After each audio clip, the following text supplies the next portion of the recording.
Bueno, familia, muy bien, súper bien. Arrancamos esto. Entonces, hoy vamos a hablar sobre gran fidelidad o fracaso total. Pero como hemos venido durante todos estos días hablando, esto es como un preview a lo que se viene de Hechos de los Apóstoles, ¿viste? Entonces, vamos a hacer como una especie de introducción. Lucas lo que nos está haciendo es dándonos un marco de referencia, un marco conceptual de lo que se viene. La serie de Hechos viene poderosa. Si esto es el preview, imagínense lo que se viene. O sea, Lucas es el abrebocas. Hablábamos hace 8 días. Lucas es el abrebocas espiritual que viene y ese abrebocas tiene un nombre. Ese abrebocas se llama Jesús. Entonces Lucas nos va a ir llevando por esa narrativa bien interesante hasta la muerte del Señor Jesucristo y su ascensión hacia los cielos.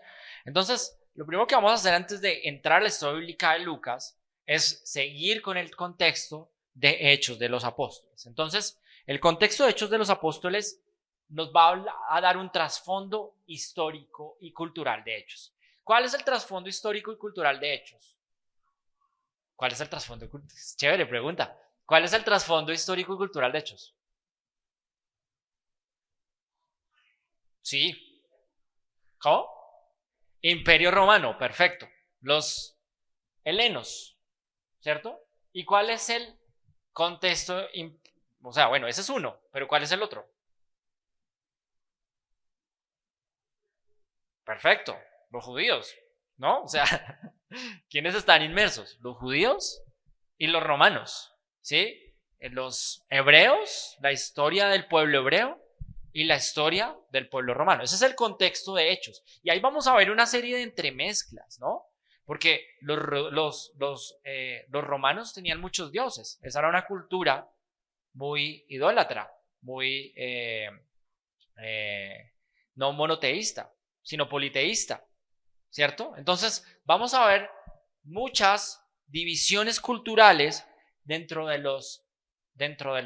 la historia, dentro de esta narrativa. Ahora, Lucas lo que nos va a contar es una historia, por eso es un libro histórico, ¿sí? Acá no es una carta como la del apóstol Pablo. Entonces, vamos a tener una mezcla de culturas, una mezcla de los judíos con los romanos, de los gentiles con los judíos. Entonces, eso va a estar bien interesante.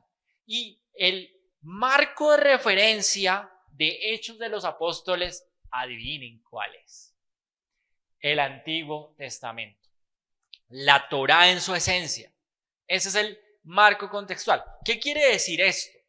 Que si no estamos contextualizados con el Antiguo Testamento, nos va a ser muy difícil entender Hechos de los Apóstoles, ¿sí? Escribimos ahí, la primera y más importante fuente de información acerca del contexto histórico del Nuevo Testamento es el Antiguo Testamento. O sea, ese es el contexto. O sea, el marco de referencia es el Antiguo Testamento. Hay más de 2500 referencias del Antiguo Testamento en el texto neotestamentario. Jesús y sus apóstoles conocían el Antiguo Testamento detalladamente. De hecho, el Señor Jesús lo recitaba. Esto a mí me parece impresionante que los maestros conocían la Torá. Ellos no necesitaban la Biblia. Yo debo reconocer algo.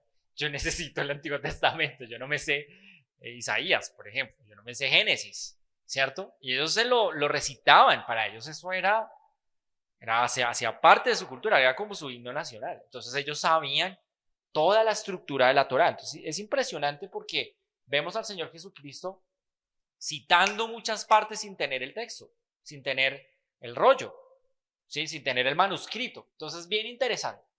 Las ideas de ellos fueron fuertemente influenciadas por el Antiguo Testamento y sus modos de expresión también. Para atender lo que ellos dijeron y escribieron, tenemos que conocer el Antiguo Testamento. O sea, no podemos desligar Hechos de los Apóstoles con la Torá, con el Antiguo Testamento. No lo podemos desligar. Ahora, vamos a la historia. Un poco la historia es importante entender que los judíos en el tiempo de Jesús habían pasado más de 4 siglos bajo el dominio de algún imperio. Eso es importante. O sea, ellos habían sido dominados. Se suponía que ellos no iban a ser nunca dominados porque eran el pueblo de Dios. Pero pecaban y pecaban como nosotros pecamos. No, eso no es una condición solamente de ellos.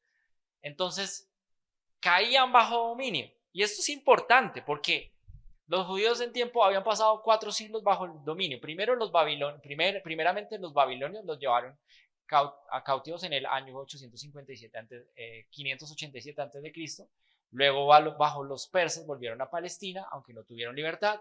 Los griegos conquistaron a los persas en el año 333 antes de Cristo, pero el emperador Alejandro Magno murió y su imperio fue dividido entre 4 de sus generales. ¿Quiénes fueron?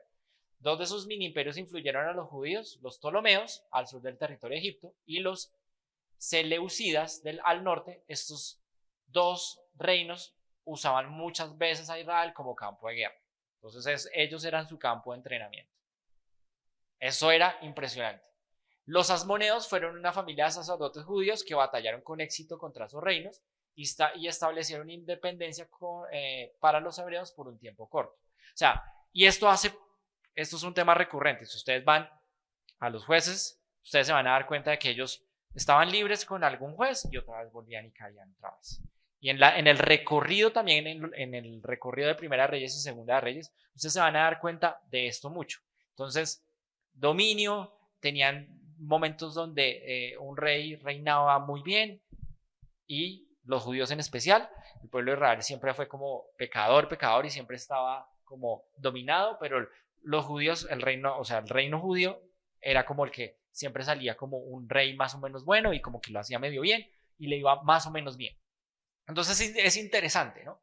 Por último, los romanos acabaron con esa independencia y tomaron el control de Israel y el resto del mundo mediterráneo. Entonces es bien interesante cómo la historia va jugando y nos va mandando a ese recorrido. Ahora, vamos a hablar de Herodes y su familia. Y fue interesante esto, y lo hablábamos ahorita con Kevin y con Lina, acerca de que Herodes el Grande fue un edomita. ¿Qué significa que eso? Fue un edomita. ¿No? Edomita.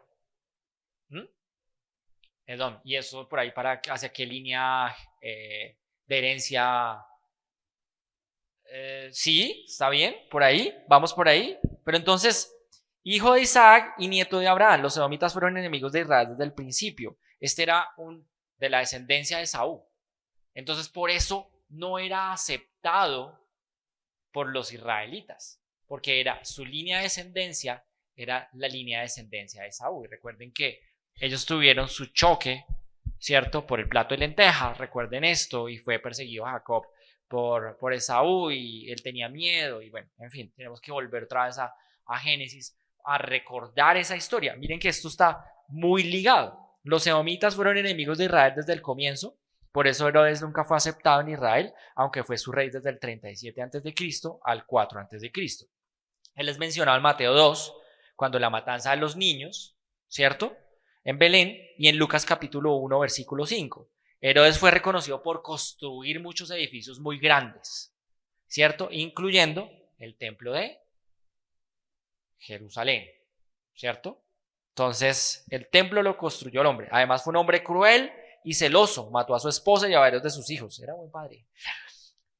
Porque sospechaba que querían su trono. Era un padre excepcional. Esos lindos.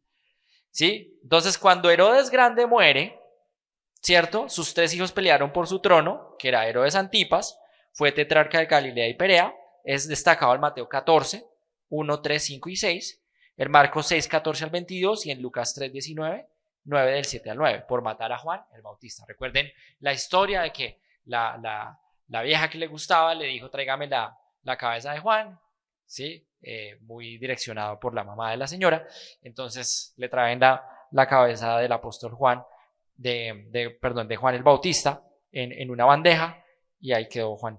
Entonces también aparece en Lucas 8:3, en Lucas 13:31 porque quiso matar a Jesús y en Lucas 23 del 7 al 15 porque Pilatos mandó a Jesús ante Herodes poco antes de sentenciarlo a la muerte. Entonces vean que no se desliga la historia del pueblo de Israel de ese mismo ADN judío, ¿cierto? De la misma historia del Génesis, ¿sí? O sea, él viene de la línea de Edom. O sea, esto es bien interesante lo que está pasando acá.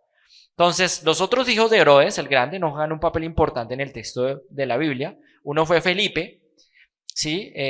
Reinó sobre territorios del norte y al oeste de Israel. El otro, Arquelao, gobernó sobre Judea desde el año 4 antes de Cristo hasta el año 6 después de Cristo, y luego fue echado del poder y reemplazado por procuradores romanos. Ahora, vamos a hablar de Herodes Agripa primero. Este fue nieto de Herodes el Grande, es mencionado en Hechos 12 por matar al apóstol Jacobo y encarcelar a Pedro. Eran unas joyas. Murió comido por los gusanos, eso lo narra Hechos capítulo 12 del 20 al 23. Agripa II fue bisnieto de Herodes el Grande, es mencionado en Hechos capítulo 25 y 26 como el que juzgó a Pablo durante su estadía en la cárcel antes de ser enviado a Roma. Esta familia fue odiada por los judíos, ellos odiaban a esta gente, los odiaban, no los querían. De hecho, el Imperio Romano muy estratégicamente pone a estos gobernantes a gobernar, valga la redundancia, Jerusalén e Israel, porque sabían del odio que les tenían y necesitaban tener un aliado. Y ese aliado, pues obviamente eran estos hombres odiados. Entonces eran estratégicos. Bien interesante. Entonces, ahí vamos. Ahora, seguimos con sectas y partidos. Importante esto, sectas y partidos. Entonces, vamos a hablar de los saduceos. Los saduceos eran los sacerdotes. Fueron además los más ricos y conservadores de todos los partidos judíos. Ellos eran los que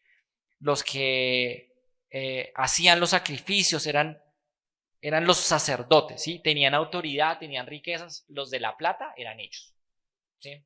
Eran los de la plata. Cualquier parecido en la realidad a algunos que tienen mucho dinero es pura coincidencia, ¿sí? Trataban de conservar siempre el poder, ¿sí? Entonces los podemos ver en Juan capítulo 11, del 49 al 50, donde aparece Caifás, que era el sumo sacerdote de su momento, ¿sí? Que probablemente era un saduceo. Entonces eran los sacerdotes. Ahora, los fariseos eran los religiosos más estrictos. Los fariseos eran los religiosos así, los que necesitaban hacer cumplir la ley, los que tenían que hacer cumplir la ley, ¿sí? Era interesante, tenían fama de guardar la ley minuciosamente y hasta de añadirle nuevos mandamientos para tratar de conservar las normas, ¿sí? Para que no violen ningún punto de la Torá. Los fariseos preservaron la religión de los judíos aún después de la destrucción del templo en el año 70 después de Cristo. Se encargaron de preservar los escritos del Antiguo Testamento cuidadosamente durante siglos después de la persecución. El judaísmo que existe en el mundo hoy en día tiene sus orígenes en las doctrinas y prácticas de los fariseos. Es importante. O sea, los criticamos mucho, pero Dios los usó. La Biblia que tenemos hoy en día es gracias a cómo la conservaron los fariseos. ¿Listo? Los esenios y la comunidad del Qumran eran un grupo de personas que se apartaban de la sociedad. Ellos veían todo impuro. ¿Sí? Es como, no sé, algunas personas, uy, no hago esto porque me contamino. Uy, no como esto porque me contamino. Ellos eran así, se necesitaban alejarse y se alejaban y vivían en cuevas. Y en esas cuevas ellos duraban su vida metidos allí, meditando en la palabra de Dios y construyendo y leyendo y estudiando. Sí, veían todo malo y sin manera de mejorar. Todo eso eran aquellos que ven todo pecaminoso. Más que todo esperaban la intervención apocalíptica por parte de Dios para poner las cosas en orden, porque todo es un caos. Todo se despilporró. ¿Sí? Entonces, esos son los esenios. Ahora, los celotes y los sicarios rehusaban pagar impuestos a Roma al punto de resistir al imperio romano con las armas y actuaban como guerrillas. Cualquier parecido a la realidad es pura coincidencia. Entonces veían un grupo de soldados romanos y ¡pum! Los mataban. Actuaban como guerrilleros. Ya sabemos de dónde venimos. En fin, es bien interesante. Bueno, los celotes, bueno, ya hablamos de los celotes. Ahora, la gente pobre. Los fariseos y saduceos llamaban a la gente pobre la gente de la tierra, la gente como los despreciados, los desamparados, ¿cómo lo podríamos llamar? Como aquí los llamaríamos los antisociales, los mendigos, por así decir, el ciego que estaba tirado allá al lado de la fuente. Sí, que lo leíamos en algún pasaje de Juan. En el hebreo es Han Haaretz, ¿sí? Como los de la tierra, los que se la pasaban tirados en el suelo, sí, eso es. Y eso es bien interesante, porque nosotros vemos a Jesús con ellos, con los desamparados, ¿sí? Con los tirados en el suelo. El Señor estaba centrado en ellos, en las prostitutas, en los huérfanos, en las viudas. Esos son la gente pobre, ¿sí? Los desamparados, los nacidos del pecado, los llamaban los fariseos y los sacerdotes de la ley, los llamaban los nacidos en pecado, ¿sí? Es bien interesante esto. Pero ese es el contexto que tenemos, ¿viste? O sea, ese es el contexto del Antiguo Testamento. Ahora, los samaritanos eran considerados como una mezcla de raza y religiones. Entonces ellos eran la mezcla, los judíos se mezclaron con ellos y volvieron impura su raza al unirse a los samaritanos y, bueno, a unirse a otros y nacieron los samaritanos. Entonces son una mezcla de los judíos con otras culturas de alrededor de Israel. Entonces es bien interesante lo que está pasando. ¿Qué es interesante en esto? Y lo hablábamos con Kevin esta mañana. Muy interesante el hecho de que los judíos normalmente no pasaban por los caminos samaritanos, de los pueblos samaritanos. Ellos daban unas vueltas muy grandes, porque como los veían impuros, ellos no podían ser impuros, entonces no podían pasar por los caminos que conducían a los pueblos samaritanos. ¿Qué hace Jesús? Pasa por el camino samaritano, los dignifica, y me encanta esa dignificación, porque esa dignificación tiene que ver con que Jesús quiere también que lleguen a ellos, a los impuros. ¿Acaso no éramos nosotros impuros? Éramos impuros, y el mensaje de salvación llega a los impuros. Yo no era puro, y el mensaje llega a nosotros.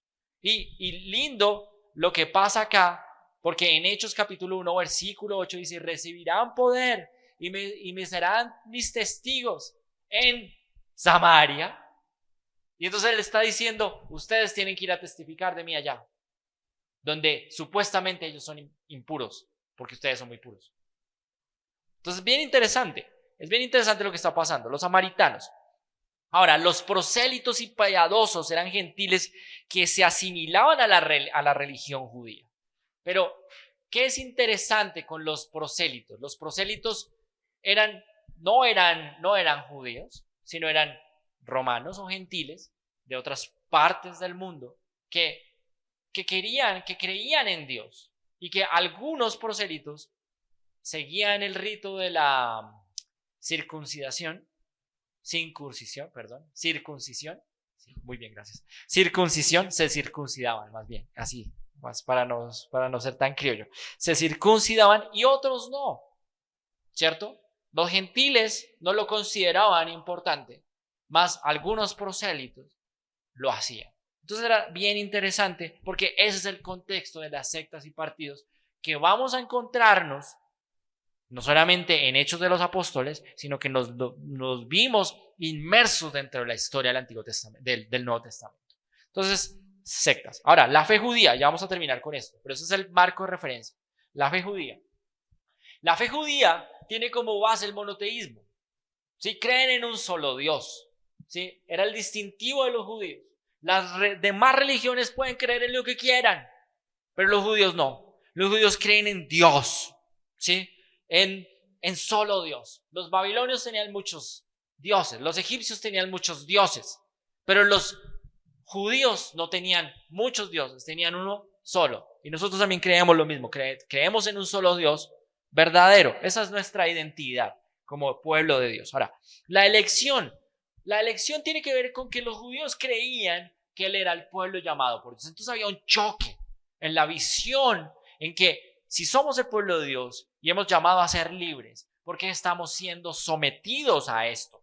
Entonces, es bien interesante, ¿sí? Por eso la presencia de los romanos en su territorio les planteaba un problema grande. Cada judío se cuestionaba por qué están los romanos ocupando la tierra que Dios nos prometió a nosotros. Eso despertó entre ellos la expectativa mesiánica de que una figura militar los libraría del imperio romano. ¿Y quién era esa figura militar? Pregunta. Esa era la figura que ellos pensaban que era. ¿Sí? De hecho, ahorita lo vamos a ver. Ellos pensaban que esa era la figura. Entonces, por eso ellos tenían tanta expectativa de lo que iba a hacer el Señor Jesús después de cuando Él entrara por Jerusalén. ¿Sí? Lucas capítulo 19 nos lo va a narrar. Ahora, la ley, esta fue dada por medio de Moisés como la regla de vida de los judíos, la Torá. Esa era la regla de la ley. ¿Sí? Ellos tenían que vivir con base en esa regla de vida. ¿Sí? Es probable que muchos no intentaran guardar cada aspecto de ella en detalle, pero la ética y la moral de la nación se basaba en los mandamientos del Pentateuco. ¿Sí? También es nuestra base, ¿no? Pila. No podemos dejarla y decir es la ley para ellos, pero no es la ley para nosotros. También tiene que ver en que tenemos que cumplirla, tenemos que leerla y es una regla de vida. Ahora, el templo construido por Salomón fue destruido en el 586 a.C.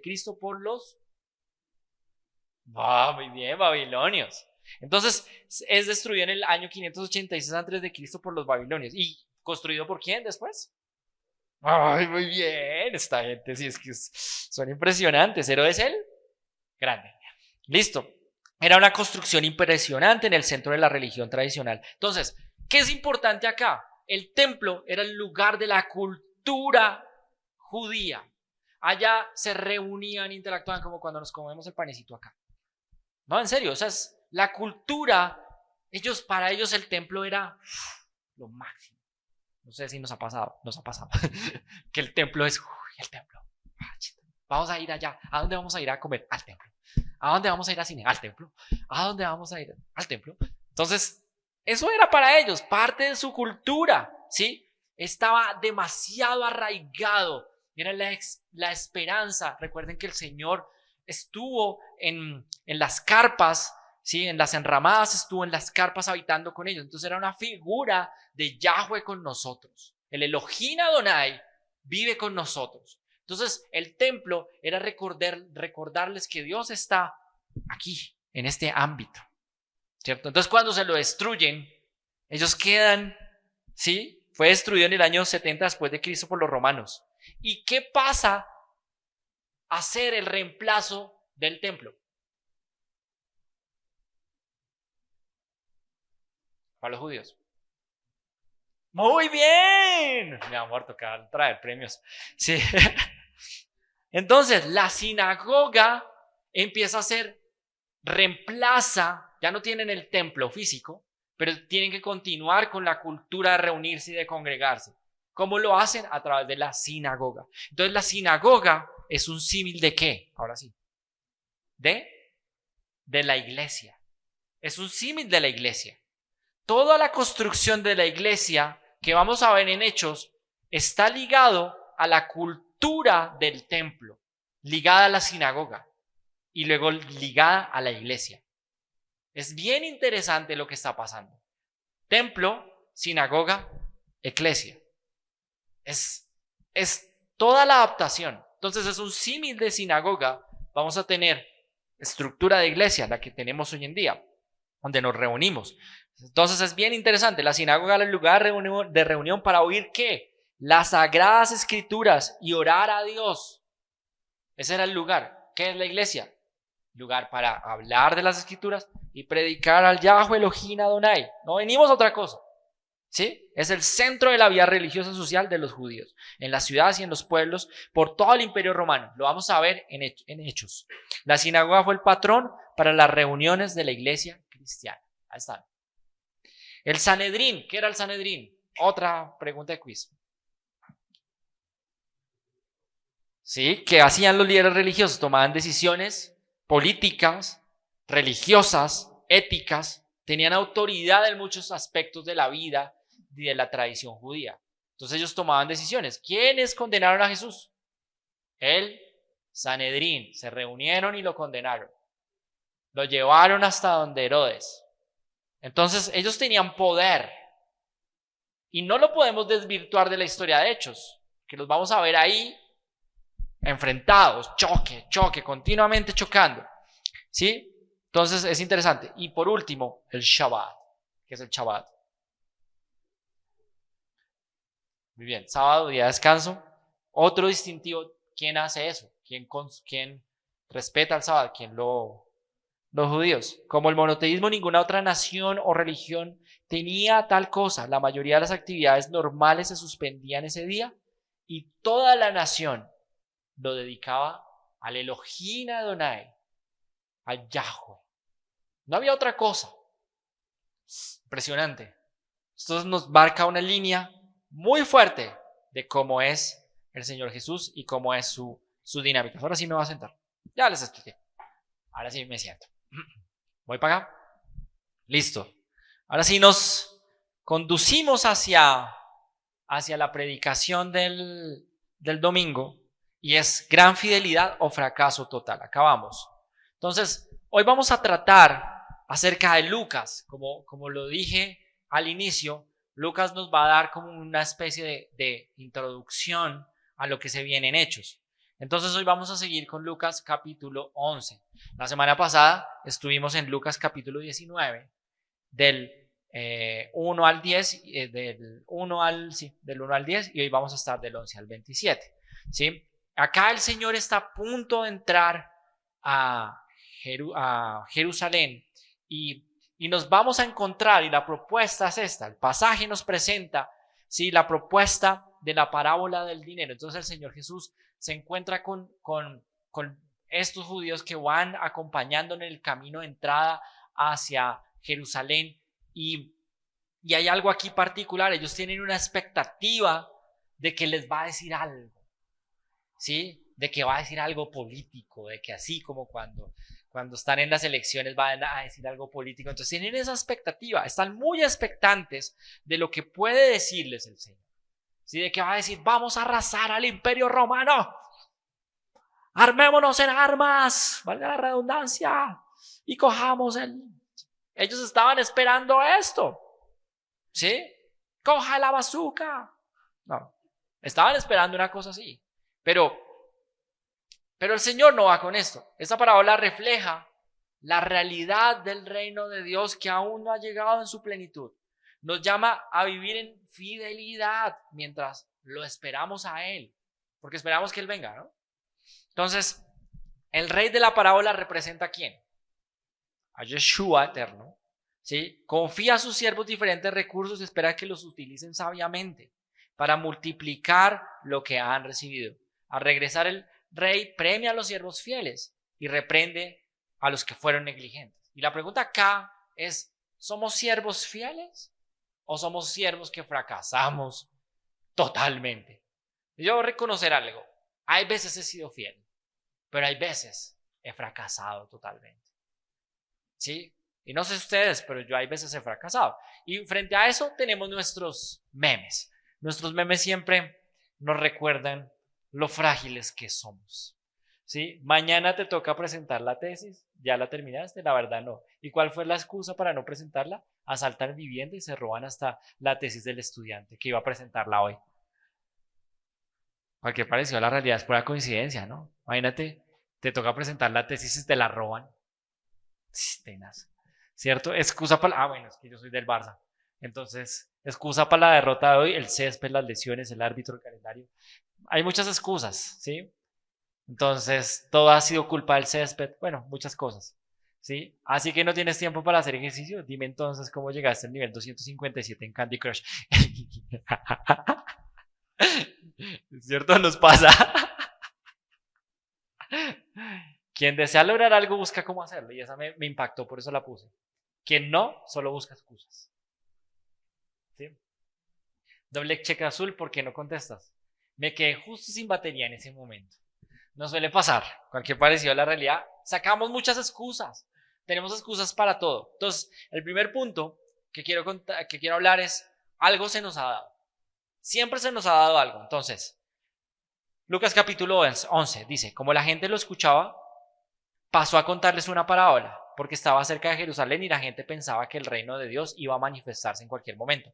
Así que les dijo: un hombre de la nobleza se fue a un país lejano para ser coronado rey y luego regresar. Llamó a 10 de sus siervos y entregó a cada cual una buena cantidad de dinero. Les instruyó: hagan negocio con este dinero hasta que yo vuelva. Pero sus súbditos lo odiaban y mandaron tras él una delegación a decir, no queremos a este por rey. ¿Qué piensan?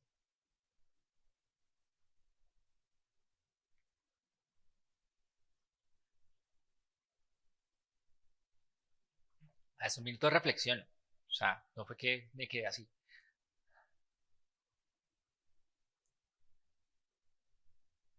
Listo. Mucha reflexión. Bueno, como la gente lo escuchaba, pasó a contarles una parábola porque estaba cerca de Jerusalén y la gente pensaba que el reino de Dios iba a manifestarse en cualquier momento. Entonces aquí nos entra a decir algo. Había una expectativa del pueblo.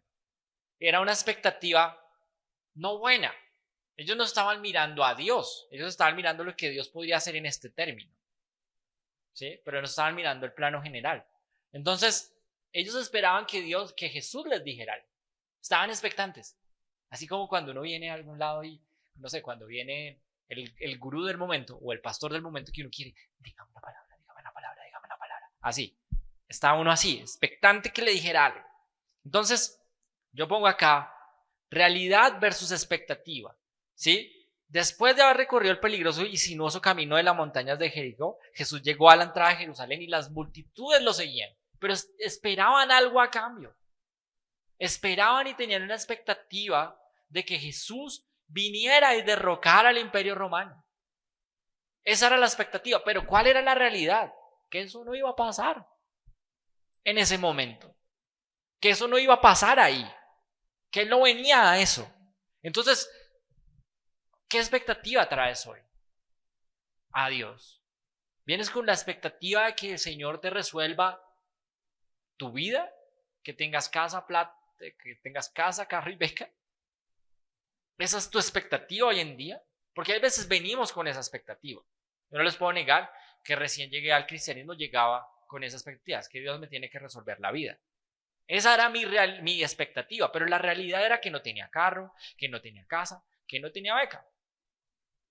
¿Sí? No tenía todo eso. ¿Sí? Pues era de ellos, era de mis papás. O sea, mis papás tenían la casa era de él. ¿Sí? Pero no era la mía. No lo tenía, no tenía ni novia. Sí, no me alcanzaba la plata para, yo me acuerdo, me alcanzaba la plata para ir a la iglesia y devolverme, ni para invitarle un helado a alguien. Esa era la idea, esa era la realidad. Una cosa era la realidad y otra cosa era lo que yo esperaba que pasara. Y muchas veces nos pasa esto de los judíos, ¿sí? Era el momento en que él introdujera el reino y eso era lo que él iba a hacer, ¿sí? Eso era lo que iba a hacer, ¿sí? Entonces, ¿cuál es la realidad y cuál es la expectativa? La expectativa de Dios era mostrar su reino y esa era su realidad porque él bajaba de allá. Pero la realidad de los judíos es que estaban invadidos por el imperio romano y ellos estaban esperando una respuesta de Dios y que fuera salvaje y brutal. Como muchas veces nosotros esperamos esa respuesta. De hecho, lo hablábamos ayer frente a la realidad de nuestro país. Que esperamos que la realidad sea brutal y salvaje. Y se nos olvida la gracia de Dios. Ahora, versículo 12 dice, así que les dijo, un hombre de la nobleza se fue a un país lejano para ser coronado rey y luego regresar. Versículo 13, llamó a 10 de sus siervos y entregó a cada cual, una buena cantidad de dinero. Les instruyó, hagan negocio con este dinero hasta que yo vuelva. Pero sus súbditos lo odiaban y mandaron tras él una delegación a decir, no queremos a este por rey. Entonces, Dios les entrega algo, ¿sí? Y hay una medida. Se necesitaban 60 minas para hacer un talento. Entonces el Señor les entrega minas, que es el equivalente a un talento, ¿sí? Entonces les entrega minas. Y eso era mucho dinero. La palabra de Dios dice que más o menos le entrega lo equivalente a 3 salarios del año, a 3 meses. Eso fue lo que le entrega al rey a esos esclavos, porque ahí lo dice, miren, ¿sí? Les dice, llamó a 10 de sus siervos y entregó a cada cual una buena cantidad de dinero. Y lo que me encanta de esto, ¿sí? Yo hago una pregunta acá. ¿Esperarán los esclavos ociosamente mientras el amo se iba viviendo de la ganancia inesperada? Eso podría hacerlo. Me llega una ganancia y yo vivo de eso. O obedecerán al amo invirtiendo y generando excedentes de producción sobre ese dinero. Y así es nuestra vida. Tenemos que tomar decisiones, ¿sí? Y me gusta de esto porque el Señor les dice, les instruyó. Primero les da y luego les instruye. Y eso me cuestionaba mucho porque muchas veces yo pido asesoría financiera cuando Dios me la está dando siempre. Dios me dice, paga tus deudas. Dios me dice, ahorra. Dios me dice, organízate. Y busco asesoría externa cuando el Señor me da instrucciones. Y esto lo podemos ver no solamente en términos de lo económico, digamos que acá lo hace en términos de lo económico. Pero Dios te dice cómo tener un buen matrimonio. Dios te dice cómo tener una buena, cómo ser fiel en el trabajo. Dios te enseña y te lo va mostrando de a poco. Y muchas veces nosotros buscamos por todo lado consejo, pero Dios ya te dio las instrucciones. Dios te ha dado instrucciones para todo en tu vida. Para cada área de tu vida. Les dice, hagan negocio con este dinero hasta que yo vuelva. Les instruye, vayan e inviertan. Háganle, sin miedo, hágale chino. ¿Sí? El que si lo piensa, pierde. Pero sus súbditos, y ahora, están los esclavos, pero también hay unos súbditos. Y esos súbditos lo odiaban y mandaron tras él una delegación a decir, no queremos a este por rey. Entonces encontramos oposición. Y es la oposición que también hoy vemos en el mundo. Gente que no quiere de Dios, que no quiere que sea evangelizado, ¿sí? Que sea proclamado Dios, ¿sí? Tenía que tratar con otras personas además de los esclavos, este hombre, ¿sí? Entonces, y que no querían a este hombre como rey. Y la pregunta es, teológicamente hablando, ¿a quién se les parece esta parábola con la realidad del Señor Jesús en ese momento?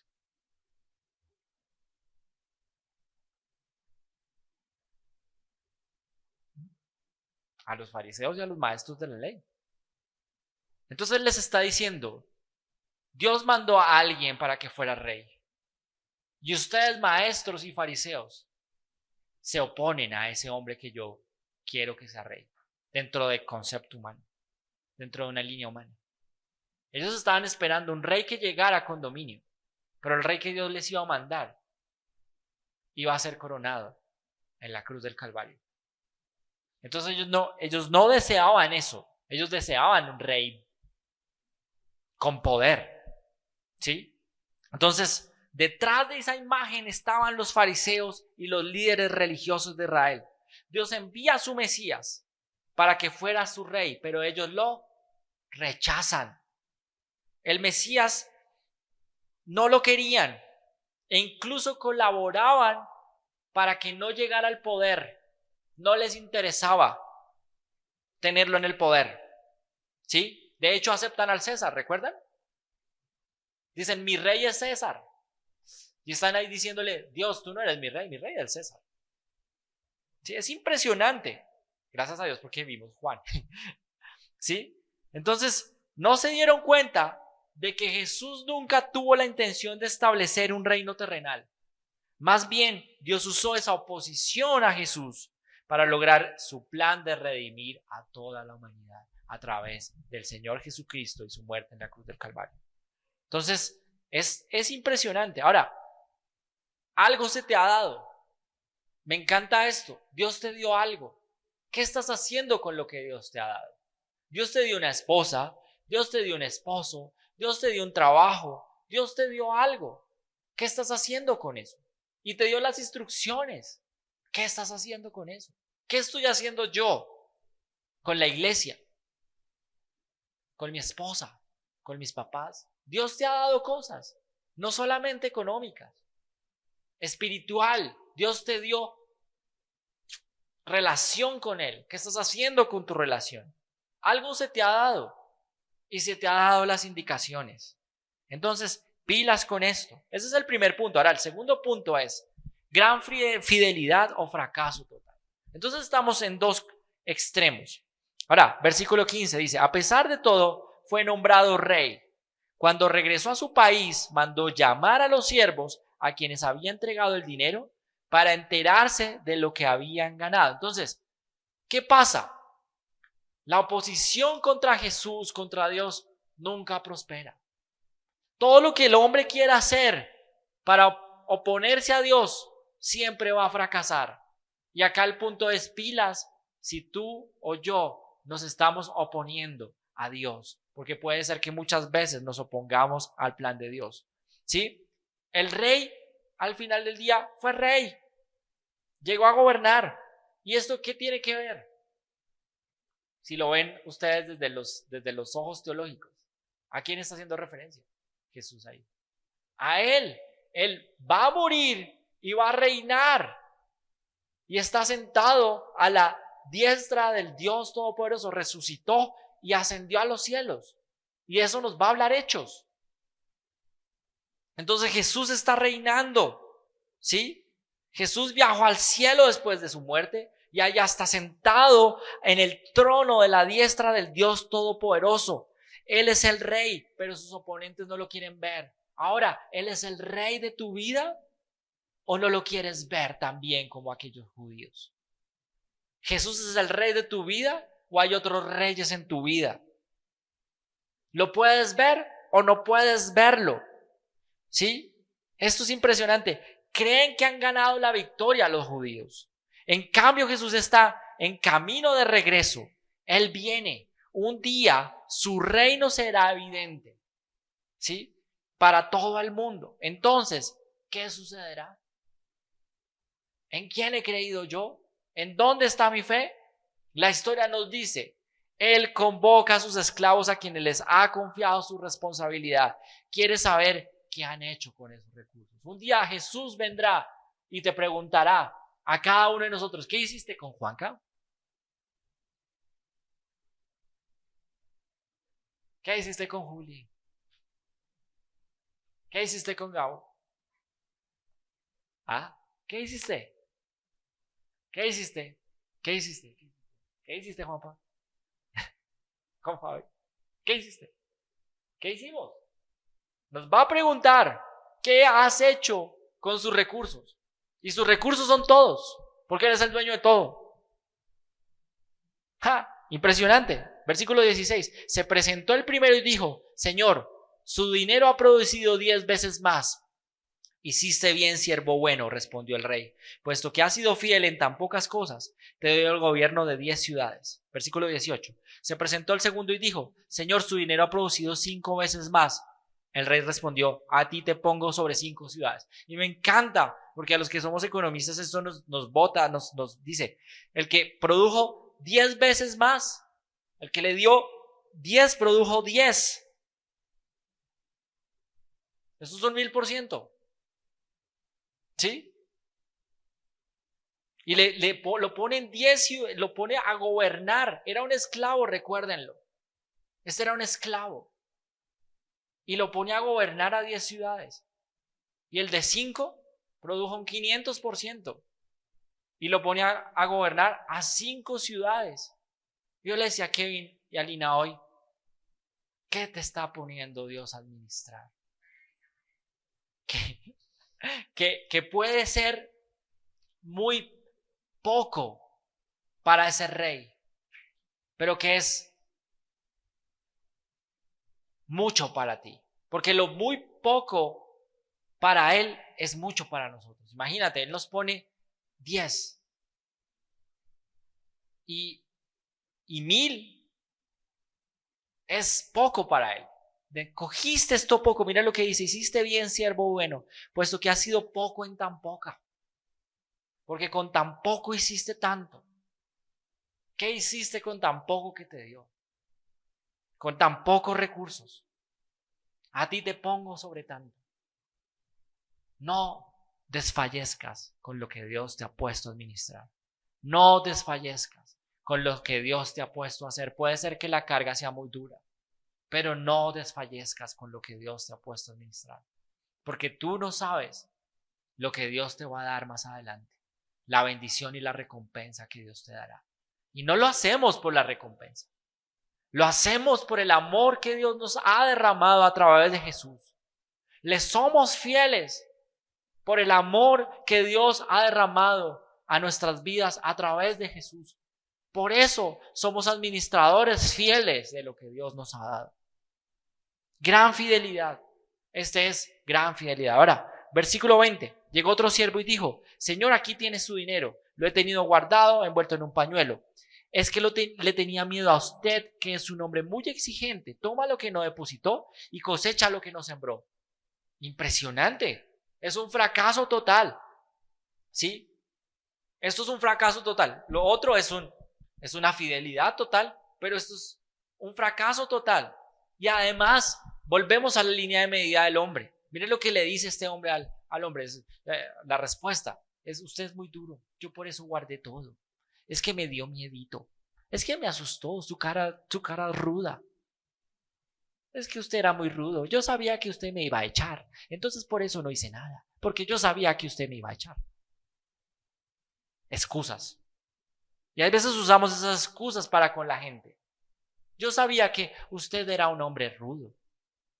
¿Y qué pasa con esto? O sea, es confrontante, porque hay veces somos así con las cosas que Dios nos ha dado. Las despreciamos. Nos da susto, nos da miedo. Nos asusta salir a la calle. Porque tenemos una figura de padre que quizás fue un padre que nunca estuvo, un padre maltratador, un padre violento. Y consideramos que esa misma figura de padre es la misma figura de nuestro Dios. Y Dios no es así. Dios te da y Dios te da con instrucciones. A todos nos da algo. Hasta los más pobres y más desfavorecidos les da algo. Pero es tu respuesta o la mía la que muchas veces desfigura a Dios de gracia. Y Él lo está midiendo como si no fuera un Dios de gracia. Y se los digo a ustedes: ¿cómo estás viendo a Dios? ¿Como un Dios que te castiga? ¿Como un Dios que te golpea? ¿Y ese es tu speech frente a la gente? ¿Ese es tu discurso? Es que Dios nunca me da. Es que Dios es un Dios rudo. Y esa era la cosmovisión que tenían ellos. Los judíos creían que ese era un Dios de justicia y de látigo, que los iba a castigar siempre. Y hay veces como iglesia seguimos creyendo en ese Dios castigador y desligamos a Dios de su gracia. Y tenemos que mirar la gracia de Dios, porque en el reino de Dios hay gracia. Sí hay juicio, hay justicia, pero hay gracia. ¿Sí? Entonces es bien interesante lo que está pasando acá. Tenía miedo de usted, que es un hombre muy exigente. Toma lo que no depositó y cosecha lo que no sembró. Impresionante. Como si así fuera Dios con nosotros. Un Dios que nosotros trabajamos y abusa de nosotros. Así no es Dios. Y esa era la cosmovisión que ellos tenían. Y quizás es la cosmovisión que tú y yo tenemos de Dios. Pilas con eso, porque así no es Dios. Y miren lo que dice el versículo. Bueno, ahora, entonces estos son los dos extremos. ¿Sí? El legalismo, la religión legalista se concentra tanto en el sistema, que es juzgada bajo su mismo sistema.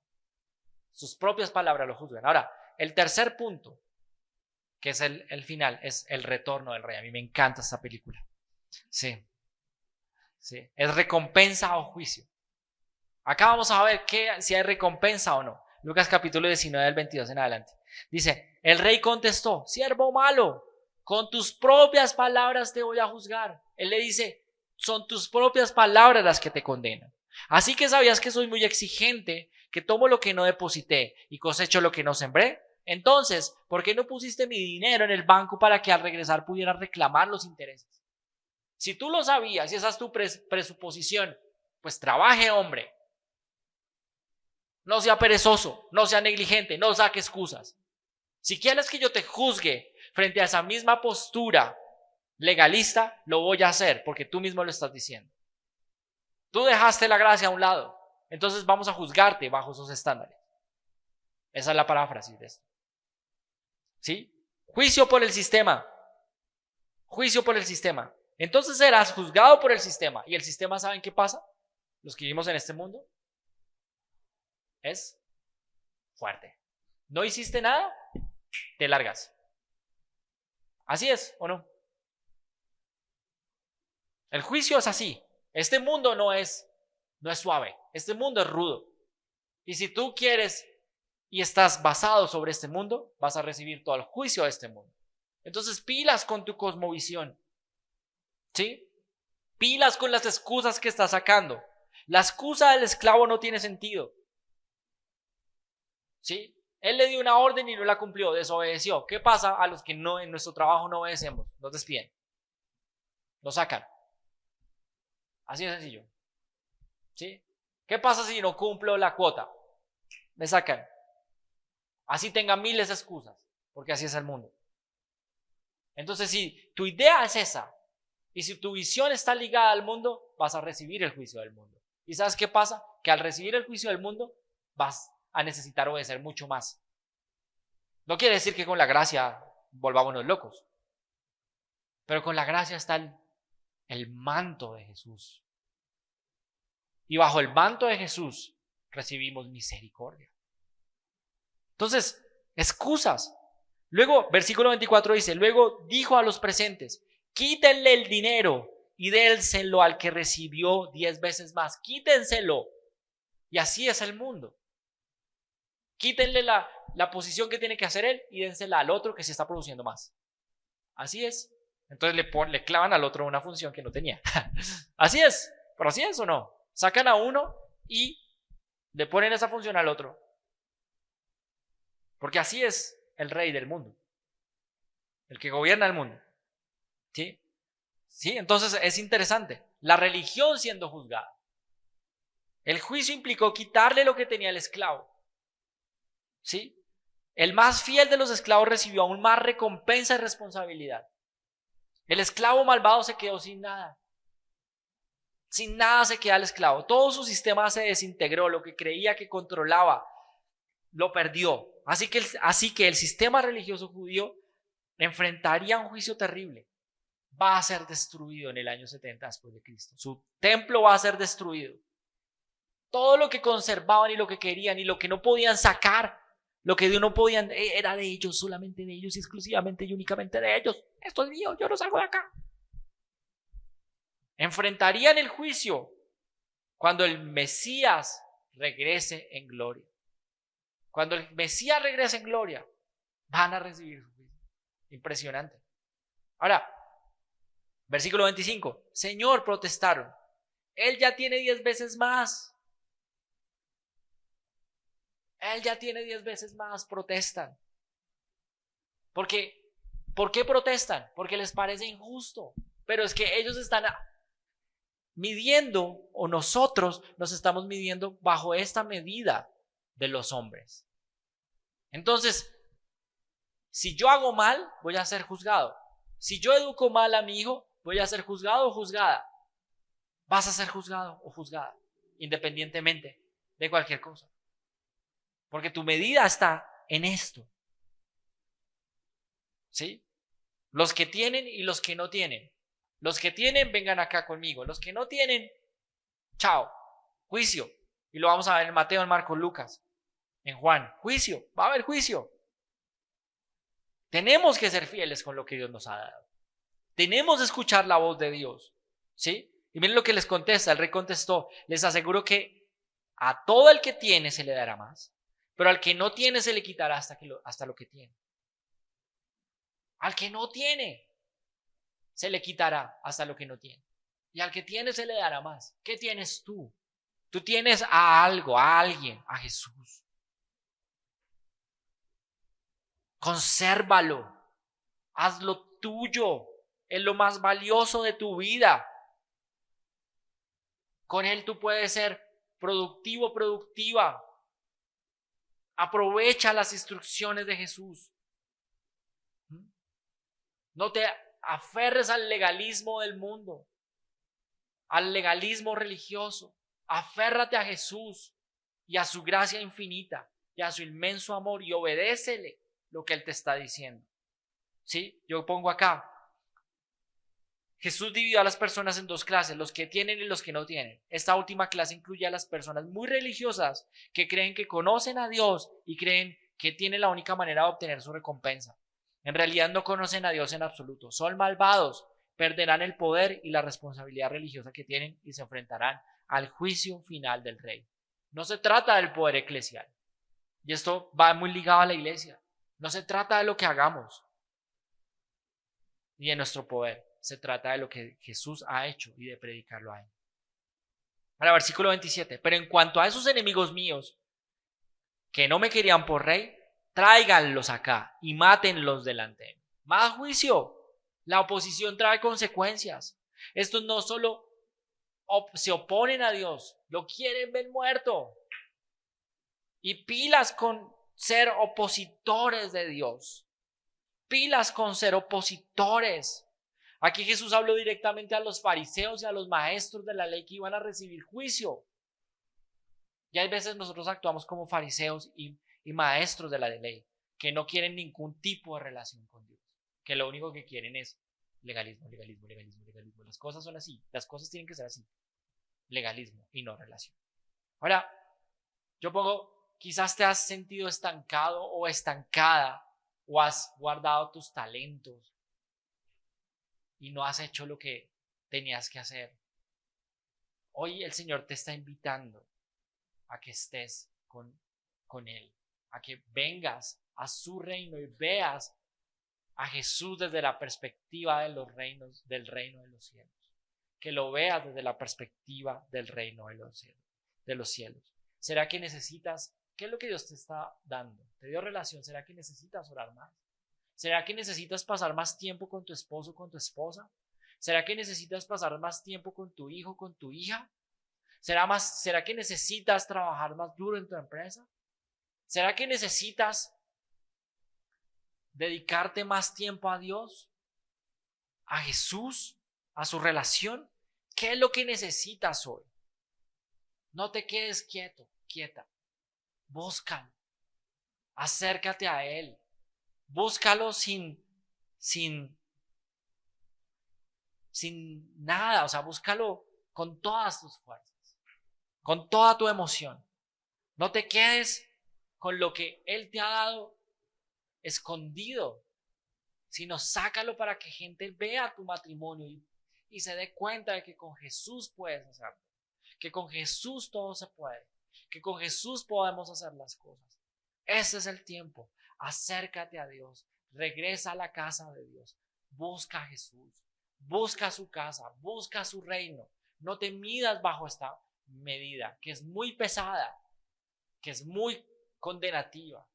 Busca a Jesús, que quiere estar al lado tuyo, al lado de tu vida, porque te ama. Búscalo con todo tu corazón. No bajes la guardia. Búscalo con todo tu corazón, porque Él te ha dado mucho y Él ha sido fiel contigo y desea que tú también seas fiel de las cosas que Él te ha dado a ti. Ahora, la conclusión. Él nos llama a ser fieles, ¿sí? El mensaje es muy claro. Quizás tienes una visión de Dios distinta, de un padre regañador, acusador, violento. Pero Dios no es así. Dios es un Dios que te da y te dirige. Nos dirige a todos. Busquemos a Dios. No debemos ser como el siervo que ocultó su dinero el dinero que Dios le dio para luego excusarse. Debemos ser aquellos que, si Dios nos dice que nos lancemos al agua, nos lancemos al agua. Con confianza, con responsabilidad, multiplicando lo que Él nos ha dado para su gloria. Cuando el Rey regrese, seremos recompensados con su gran generosidad y con su inmenso amor hacia nosotros, hacia cada uno de nosotros. De ustedes que verdaderamente estén pegados a Dios. Esa es nuestra oración. Y el vitalizando. Con lo que Dios te ha dado, no te quedes parado. Usa tus dones con cuidado y verás su reino multiplicado. ¡Upa! Ser fiel es trabajar con amor y sin cesar, sabiendo que al final el Señor te va a recompensar. Ser fieles, ser fiel con todo lo que Dios te ha dado. No bajes la guardia, no desistas. El rey volverá, eso es verdad, y tu fidelidad será en su reino honrado. En todo sentido, no bajes la guardia, no desistas, no te rindas. Sigue, porque el rey volverá y esa es nuestra esperanza. Ahora, no sé, los que están en la transmisión, creo que muchas veces han visto a Dios y los que estamos acá hemos visto a un Dios que quizás condena y le tenemos miedo a Dios. Pero no es un tiempo para tenerle miedo a Dios.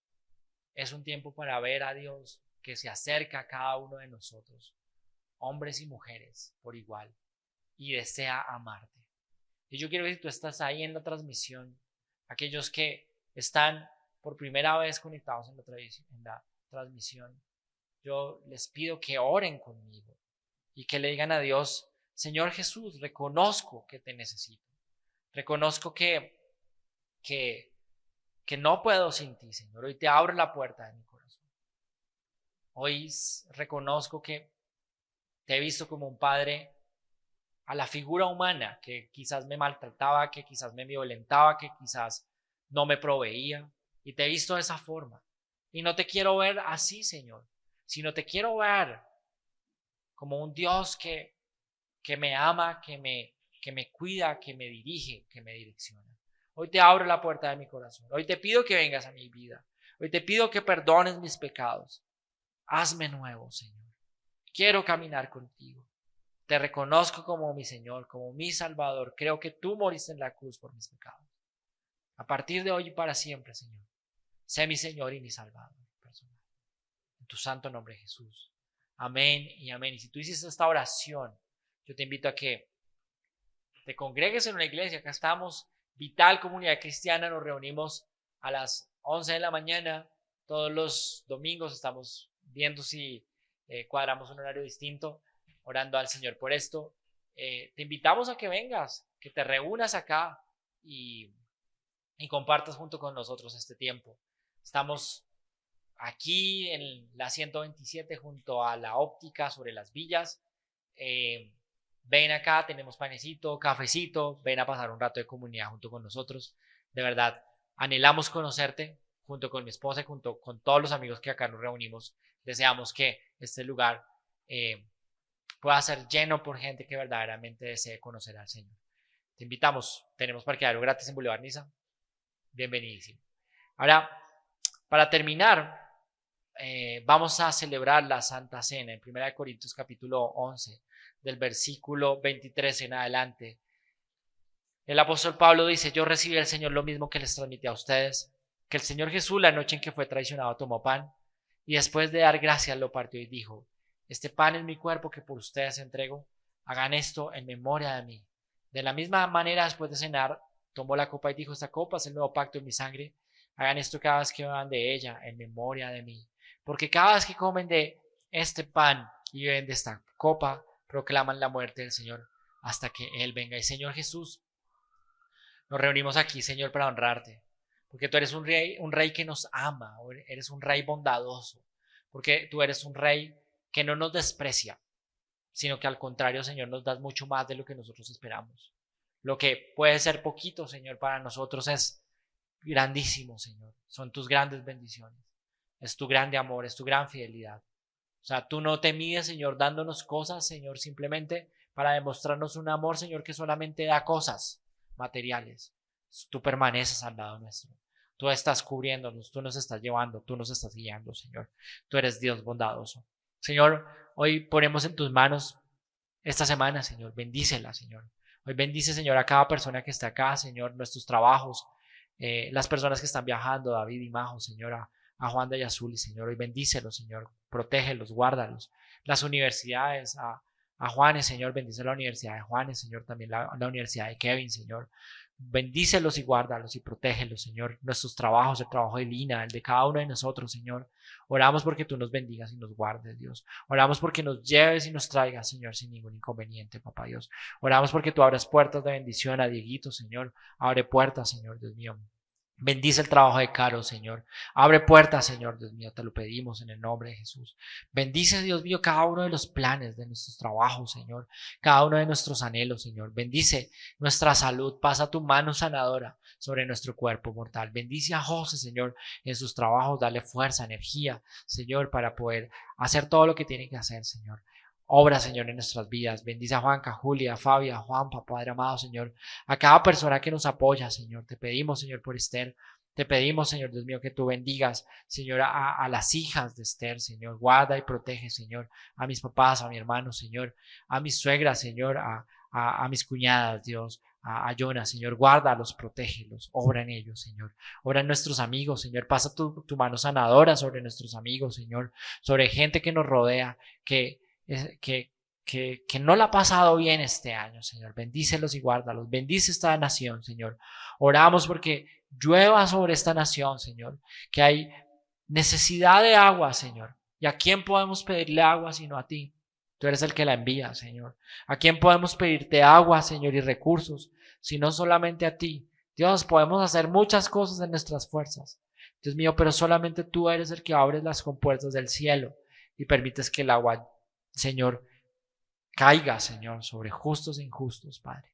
Te pedimos, Señor, que tengas compasión de esta tierra, de este mundo que tanto te necesita. Ten compasión de tu iglesia también, no solamente de nosotros, de Vital, Señor, sino de todas las iglesias, pastores y líderes que necesitan de ti, Señor. Permítanos pasar un resto de tarde agradable. Te lo pedimos en el nombre de Jesús. Amén y amén.